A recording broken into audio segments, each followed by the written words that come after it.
Au nom du Père et du Fils et du Saint-Esprit. Amen. Viens en nous, Esprit Créateur, toi qu'on nomme le conseiller, toi le don du Dieu très haut, source vive, feu et charité, invisible, consécration. Ô Seigneur, envoie ton Esprit et tout sera créé et tu renouvelleras la face de la terre. Bien-aimés dans le Christ, nous sommes aujourd'hui mardi 12 avril, mardi saint, et la parole de Dieu qui nous est proposée, extrait de l'évangile de Jean, chapitre 13, versets 21 à 33 et les versets 36 à 38. Et nous lisons. En ce temps-là, au cours du repas que Jésus prenait avec ses disciples, il fut bouleversé en son esprit et il rendit ce témoignage. Amen, amen, je vous le dis, l'un de vous me livrera.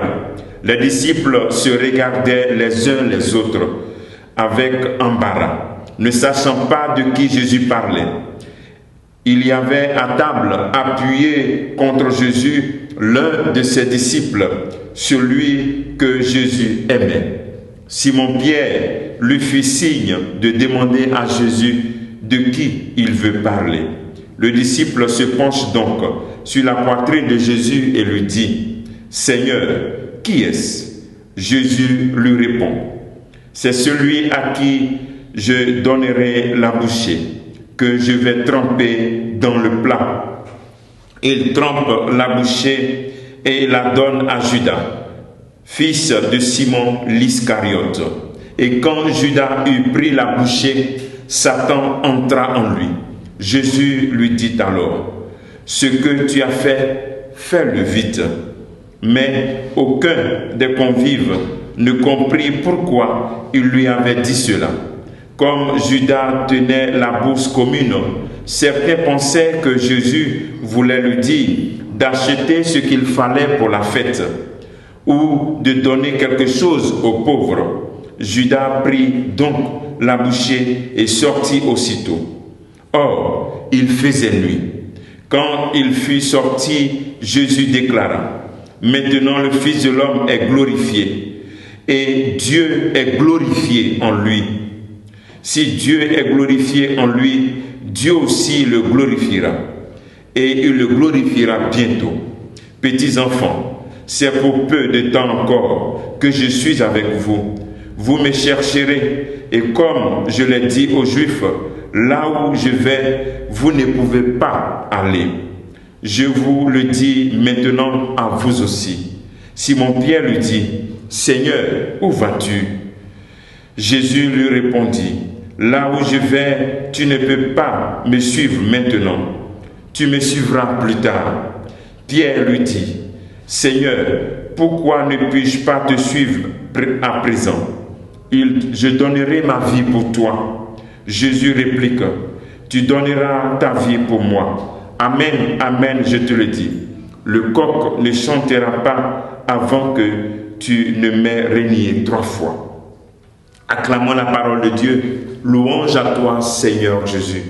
Nous sommes donc dans ces derniers instants du Christ et l'Évangile nous présente deux personnages essentiels à partir de notre méditation, Judas et Pierre.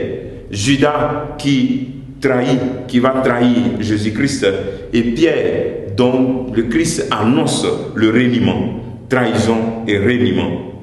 Le traître est autour de lui. Jésus a des amis, ses disciples, ceux qui sont proches, et parmi eux, un va le trahir, mais sans repentance. Et ça, le drame de Judas, sa trahison est sans repentance. Pourtant, nous avons Pierre, Simon-Pierre, qui lui va le renier, mais lui sûrement après va se repentir. Mais le caractère du reniement de Pierre nous interpelle aussi. Il va renier 3 fois avant que le coq le chante. C'est dire avec quelle rapidité Pierre va le renier, cette négation. Les questions que nous pouvons nous poser en ce jour pour notre méditation, c'est que nous aussi dans notre vie, nous avons aussi des amis proches qui peuvent nous trahir ou même nous renier. Comment est-ce que nous vivons les trahisons? Comment est-ce que nous vivons les personnes qui nous renient? Est-ce que nous avons la confiance du Christ? Est-ce que nous avons cette confiance d'aller jusqu'au bout dans notre fidélité, dans notre marche à la suite du Christ?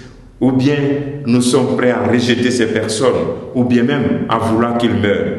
Le Christ, dans cette situation difficile, reste constant, le regard fixé vers le Père. Deuxième élément, c'est à nous aussi de réfléchir sur les moments de notre vie où nous réunions le Christ. Est-ce que nous aussi, nous ne sommes pas aussi un peu comme Simon-Pierre lorsque nous réunions rapidement? Est-ce que dans notre vie, nous nous installons comme Judas dans des situations où nous refusons carrément la conversion, la repentance? Posons-nous réellement ces questions au cours de cette journée et demandons au Seigneur de nous donner la force de savoir vivre les trahisons, les reniements, et qu'il nous donne aussi la force de ne pas renier le Christ et surtout de ne pas tomber dans une trahison, de trahir Jésus-Christ, mais de rentrer dans la repentance. Le travail que nous devons faire aujourd'hui, c'est de penser, se poser la question, qu'est-ce que je ferais si j'étais à la place aussi de Simon-Pierre? Qu'est-ce que je ferais? Est-ce que j'allais le renier? Que le Seigneur te bénisse, qu'il nous bénisse en ce jour, au nom du Père et du Fils et du Saint-Esprit. Amen.